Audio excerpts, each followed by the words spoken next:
Salut, je suis Aman Gabo et c'est un plaisir pour moi de vous retrouver pour cette troisième vidéo où nous allons voir quels sont les 12 obstacles essentiels et classiques à lever pour lancer votre propre entreprise.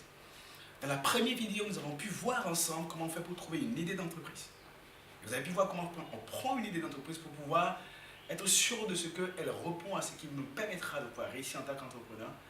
Une chose importante, c'est de pouvoir se donner un rêve, de s'équiper pour réaliser le rêve et de choisir le domaine dans lequel on va y aller. Et que lorsqu'on est concentré là-dessus, on a facilement des idées parce qu'on veut vraiment être utile à quelque chose. Le but de la vie étant d'être heureux et d'avoir le sentiment d'être utile à quelque chose. Nous avons vu au cours de la deuxième vidéo, donc quels sont ces ingrédients qu'on doit absolument mettre dans sa soupe entrepreneuriale pour être sûr que son aventure entrepreneuriale sera couronnée de succès, qu'on va bâtir un empire entrepreneurial et qu'on va connaître le succès, comme on dit, à gogo. Et alors, ce qui se passe, c'est que la plupart des gens peuvent se baliser le terrain, comme on peut se voir, et l'horizon est clair. Vous avez fait l'essentiel, vous avez une idée claire de ce que vous voulez faire, vous savez exactement comment vous allez faire pour l'optimiser, vous avez même un plan d'affaires, et puis il arrive un moment où on ne commence pas à hésiter. On est à la période du lancement.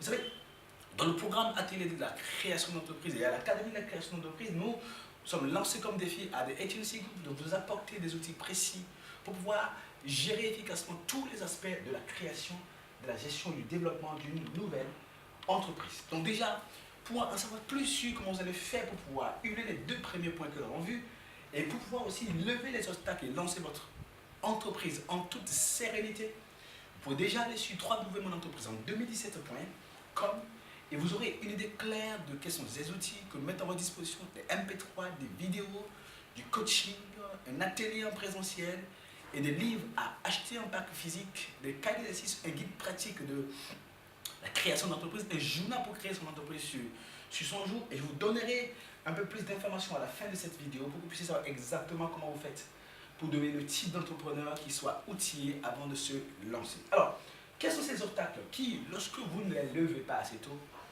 vous n'allez pas pouvoir sereinement développer votre entreprise. Avant d'y arriver, je vais vous dire quelque chose de très important, qui est ceci. Lorsque nous décidons de pouvoir atteindre un niveau de résultat supérieur, il faut augmenter la vitesse. Mais savez-vous, lorsque vous avez une vitesse et que vous roulez à vitesse à forte allure dans une voiture, l'une des choses qui va se passer, c'est que s'il y a un obstacle que vous cognez, le choc sera terrible. Lorsque vous roulez à petite vitesse, à vitesse basse, ce qui va se passer lorsque vous cognez un obstacle, ça sera moindre. Alors, le but de ce programme, c'est que vous puissiez développer l'entrain, le dynamisme, l'inspiration, la détermination, la clarté et l'envie de pouvoir vous lancer en toute motivation et que vous soyez gonflé à bord pour que rien ne vous arrête dans le but que vous poursuivez et que vous soyez à vive allure dans le schéma, sur le terrain, sur la route, sur l'autoroute de la création de votre propre entreprise. Pendant ce temps, vous imaginez si vous évoluez à vive allure et que vous cognez à un obstacle, ça va être un choc terrible. C'est pour ça qu'au cours de cette vidéo, je vais voir avec vous quels sont ces obstacles qu'il faut enlever de son chemin pour être sûr de réussir en tant qu'entrepreneur et d'évoluer en toute grande vitesse. Cela suppose qu'on va devoir approfondir ces points-là. Je vais les présenter et je vous dirai à la fin de cette vidéo comment est-ce que vous allez pouvoir participer à l'Académie de la création d'entreprise dans nos filiales ou acheter l'atelier de la création d'entreprise et le kit de la création d'entreprise pour pouvoir vous assurer de ce que vous avez abondamment d'idées, que vous savez exactement comment optimiser votre idée d'entreprise et comment vous allez pouvoir planifier, structurer, organiser la mise en route et la mise en orbite de votre entreprise. Alors, le premier obstacle essentiel qu'il faut travailler à lever ici, c'est celui de l'indécision et du flou qu'il y a souvent quant à quelle est l'idée que je vais lancer. Donc, quel est l'outil que je pousse sur. Un entrepreneur qui ne veut pas vivre la confusion, parce que la confusion est un obstacle essentiel à la clarté entrepreneuriale et à la poursuite de l'aventure aisée et sereine en entrepreneuriat. Donc, je dois m'assurer de ce que je sache clairement quel est l'outil que je poursuis. Il faut que je sache dans quoi est-ce que je me lance, pourquoi est-ce que c'est important pour moi, de manière à ce que, de façon précise et exacte, je travaille là-dessus et j'opère les choix qui vont dans le sens de ce qui me permettra de réaliser mon objectif, de créer et de développer ma propre entreprise. C'est quelque chose de très très important. Si je ne me clarifie pas exactement ce que je veux, il y aura beaucoup de flou. Or, le flou est de nature à me faire perdre. Le flou va devenir un obstacle à mon essence et à mon habileté et à ma flexibilité, ma vérité entrepreneuriale. Au cours de l'atelier de la création d'entreprise et à l'académie de la création d'entreprise, nous allons parler de comment est-ce qu'on va entrer dans la psychologie de la construction du succès pour être sûr de ce qu'en réalité on crée le succès de l'intérieur vers l'extérieur. Parce que la loi de la correspondance fait que vous serez dehors tel que vous êtes à l'intérieur. Et un entrepreneur qui prend le soin de pouvoir construire son succès à l'intérieur de lui-même aura moins de difficultés à implémenter et à matérialiser son succès entrepreneurial. Donc c'est quelque chose que nous verrons au cours de l'atelier de la création d'entreprise. L'autre obstacle important qu'il faut absolument s'assurer de ce qu'on va lever pour pouvoir réussir en tant qu'entrepreneur, c'est la question du financement. Et pour pouvoir lever l'obstacle du financement, il faut déployer ce qu'on appelle une stratégie de financement progressif. Donc, ça veut dire quoi? Ça veut dire que je puisse modeler mon business de manière à pouvoir le démarrer petit et monter progressivement en régime. Quand je peux démarrer un business petit et monter progressivement en régime, je perds moins de temps et il y a moins de financement. Donc, ce qui fait que je peux me lancer et il y aura point d'obstacle. Il n'y a que les gens qui veulent réaliser de très grands projets pour lesquels ils n'ont pas de l'argent qui ne s'en sortent pas.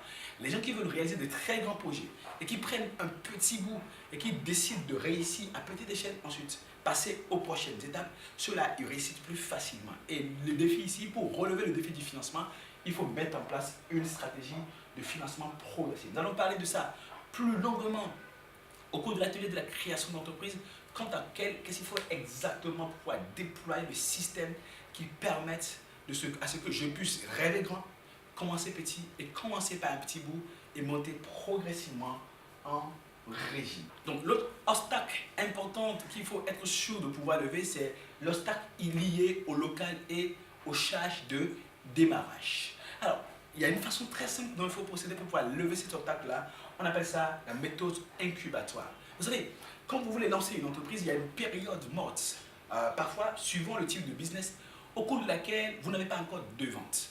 Donc, pourquoi avoir des charges, pourquoi avoir des employés, avoir du personnel alors qu'on n'a pas de la vente?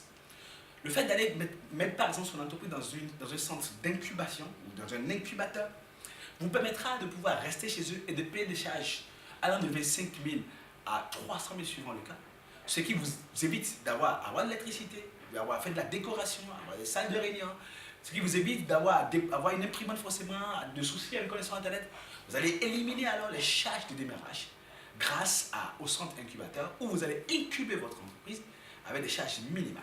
Nous verrons quelles sont les techniques qu'il faut utiliser pour pouvoir financer facilement son business et démarrer le business sans être dans des lourdeurs inutiles, dont l'incubation, la méthode incubatoire est l'une des méthodes qui permet de lever l'obstacle lié à où est-ce que je vais trouver un local, où est-ce que moi je fais pour acheter une imprimante, comment je fais pour être sûr que mon local est bien situé.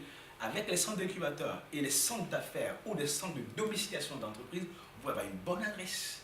Et en utilisant cette méthode-là, vous avez une adresse, une chaise et une table, et parfois des espaces de travail un peu plus élargis ou des espaces de coworking.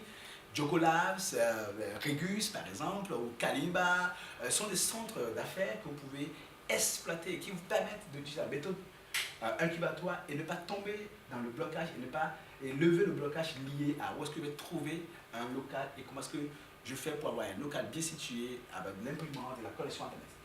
Le cinquième obstacle important qu'il faut être sûr de pouvoir lever pour pouvoir réaliser de façon sereine son entreprise, c'est de savoir comment est-ce que le monde de l'entreprise marche. Donc si vous ne savez pas comment est-ce que le monde de l'entreprise marche, comment faire pour être dans la peau de l'entreprise? Si vous ne le savez pas, effectivement, vous n'allez pas pouvoir vivre ce qu'on appelle le hub de talent, c'est-à-dire le vivier de talent.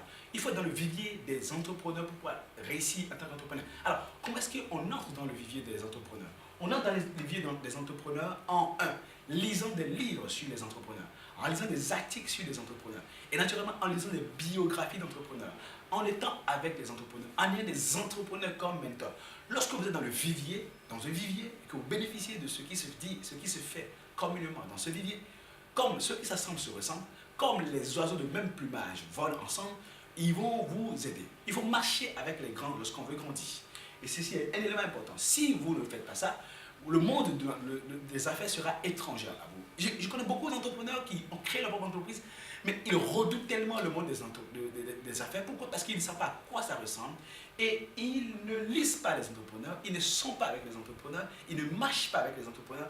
Alors que lorsque vous marchez avec les entrepreneurs, ils vont vous porter plus facilement et vous n'aurez plus l'obstacle mental de faire du monde des entreprises quelque chose, un grand mythe qui fait que vous n'arrivez pas à approcher les gens. Vous faites des idées qui n'ont absolument rien à voir avec la réalité. En lisant des bibliographies, des magazines, en lisant sur les entrepreneurs et en lisant sur tout ce qui est écrit sur eux, en ayant des entrepreneurs comme mentor et coach, en ayant des entrepreneurs comme amis, en marchant avec les entrepreneurs, vous allez lever l'obstacle lié à la peur d'avancer dans le monde des affaires.